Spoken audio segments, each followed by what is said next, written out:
මහනුවර වීදි ඉංග්‍රීසින් ආණ්ඩුව කාලේ මහනුවර නගර නිර්මාණය කරයි කියන්නේ කරත්ත 100කට යන්න පුළුවන් විදිහේ වීදි ප්‍රමාණයක්. කරත්ත 100කට ගමන් කරන්න පුළුවන් විදිහ තමයි නගර නිර්මාණය කරලා තියෙන්නේ. ඒ කරත්ත යන්න පුළුවන් කෙනෙක්. වක්කි කරත්ත, අශ්ව කරත්ත, දෙලින් ගියාම තිරික්කල මේවා තමයි මේ කාලේ ගමන් කරලා තියෙන්නේ. මේවාට යන්න පුළුවන් විදිහට තමයි පාරවල් නිර්මාණය කරන්නේ. නගරයේ හිටපු විවිධ ශ්‍රේණි රාජාණ්ඩු සමයේ තිබුණු වලව් ඊට පස්සේ ප්‍රභූවරුන් ආවට ඉංග්‍රීසි ආණ්ඩුව ආවට පස්සේ ප්‍රභූවරු ජීවත් වුණා.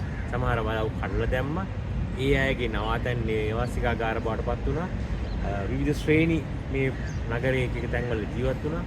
ඒ අනුව තමයි නගර නිර්මාණය වෙන්නේ. නගරේ ප්‍රධාන වීදිය බ්‍රවුන් රිග් වීදිය කියලා තිබුණේ. අද ඒ බ්‍රවුන් රිග් වීදිය යටිනුවර වීදිය කියලා හඳුන්වනවා. කලින් තිබෙන ත්‍රිංකුමල වීදිය, අද ඒක ත්‍රිංකුමල වීදිය ඩී.එස්. සේනානායක විදියට හඳුන්වනවා. මේ ආදි වශයෙන් ඉංග්‍රීසියෙන් තමන්ගේ දාපු නම් ටික වෙනස් කරලා වර්තමානයේ වනකොට විශේෂයෙන්ම 1948න් පස්සේ අපි අපිට ඕන කරන නම් දාගෙන තියෙනවා. නමුත් තාමත් පැරණි මහනුවර වැසියෝ බ්‍රවුන් රිග් වීදිය, ටොරින්ටන් වීදිය, ටොරින්ටන් ස්ක්වයර් එක මෙහෙම කියලා හඳුන්වනවා. මහනුවර නගරේ ඓතිහාසික ස්ථාන අතර සුවිශේෂී ස්ථානයක් තමයි කෝපිමල්. කෝපිමල් සහිත වතුර ජල මේ පොකුණ. ඒක තියෙන්නේ මහනුවර දළදා මාලිගාව ඉස්සරහා.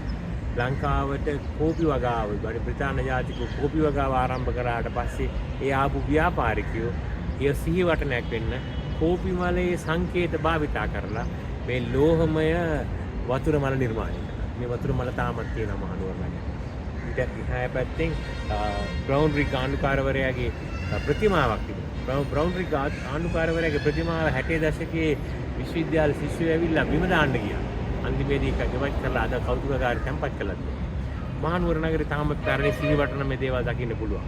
මහනුවර නගරේ වේගයෙන් නවීකරණය වෙච්ච නගරයක්. ලංකාවේ ස්වාභාවික පිහිටීමක් මත කඳු මත පිහිටි අතිශය සුන්දර නගරයක් විදිහට තමයි කන්ද උඩරට මහනුවර හඳුන්වන්න පුළුවන්. මහනුවර දළදා මාලිගාවට පිටිපස්සේ තියෙන උඩවත්තකලේ ඓතිහාසික රහස් රසක් සංගවත තැන. මේක රජ කාලේ ඖෂධ උද්‍යානයක් විදිහට හඳුන්වලා තියෙනවා. රජ කාලේ උමම් මාර්ගයකින් දළදා මාලිගා රජගෙදර ඉඳගෙන රජුරවන්ට මේ උඩවත්තකලේට යන්න පුළුවන් ක්‍රමයක් තිබුණා කියලා හඳුන්වනවා.